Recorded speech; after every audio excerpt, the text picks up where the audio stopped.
जिल्हा परिषदेची आज बांधकाम पशु संवर्धन जबाबदारी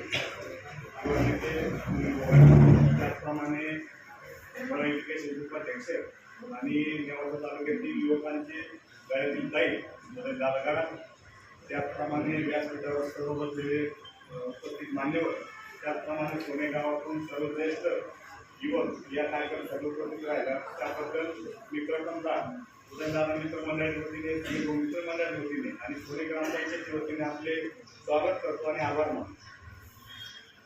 महत्त्वाचा मुद्दा म्हणजे शिवाजी महाराजांचा अश्वरूढ पुतळा आपल्या पुणे गावामध्ये बसवायचा आहे.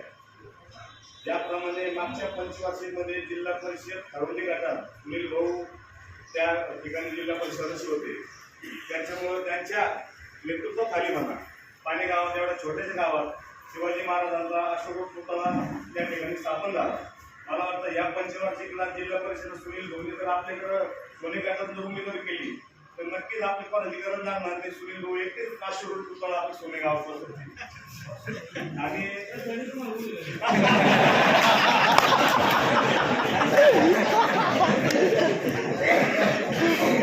आम्ही काय बसत असतो कारण त्याचं ऑफिसमध्ये आमचं घरच झालंय.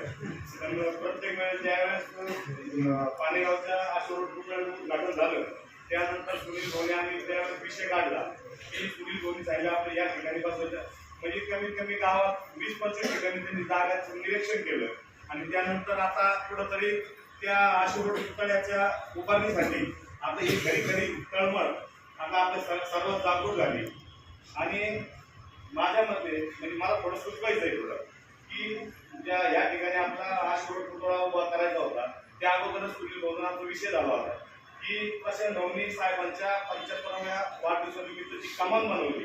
ती कमानी खाली पार शिंगणापूरला जे येणारे आपल्या नगर जिल्ह्यातील असतील महाराष्ट्रातील असतील बाहेरच्या राज्यातील असतील त्या कामाने पुढं फोटो काढून जातात.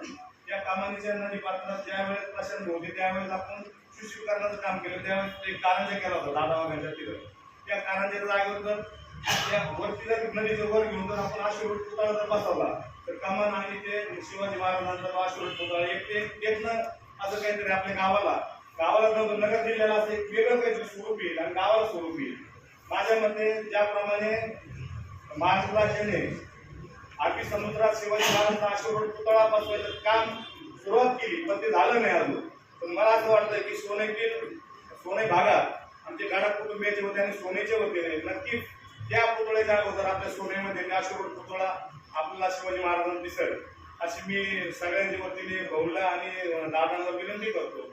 आणि महत्वाचं म्हणजे नेवासा तालुक्यात या आता जेवढे बसले यांच्या वतीने भाऊ मी तुम्हाला एक शब्द देतो की मागच्या पंचवार्षिकला नामदार साहेब 20-30 हजार मतांनी आले होते. ही जी जनता पाहिली सोन्यातले एक रुपयाने नामदार साहेबांचं काम करणारे माणसं आहे.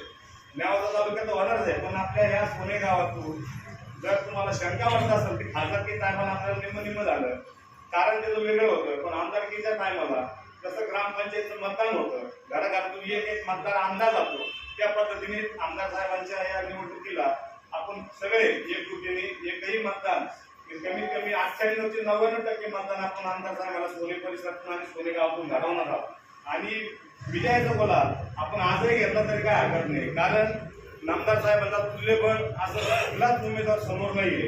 त्यामुळे नामदार साहेबांचा कामाचा तडाखा आणि सुनील भाऊच्या मार्गदर्शनाखाली जिल्हा परिषद गटात झालेले कामं आणि उदयदादाच्या नेतृत्वाखाली सगळ्या युवकांची ही फळी ही तयार झालेली आहे. या अर्थ मला तर शंका नाही की नामदार साहेबांचा विजयाचं बोलायला आपण आजही घेतलं तर काही अडचण नाही. तरी या येणाऱ्या इलेक्शनमध्ये आपण एकजुटीने नामदार साहेबांना भरघोस मतांनी कशी निवडून येतील आणि परत आपल्याला नामदार साहेबांना कॅबिनेट मंत्रीपद कसं भेटेल आणि त्या पद्धतीने आपण या मीटिंगसाठी आपण आलात त्याबद्दल मी सर्वांचे आभार मानतो आणि माझे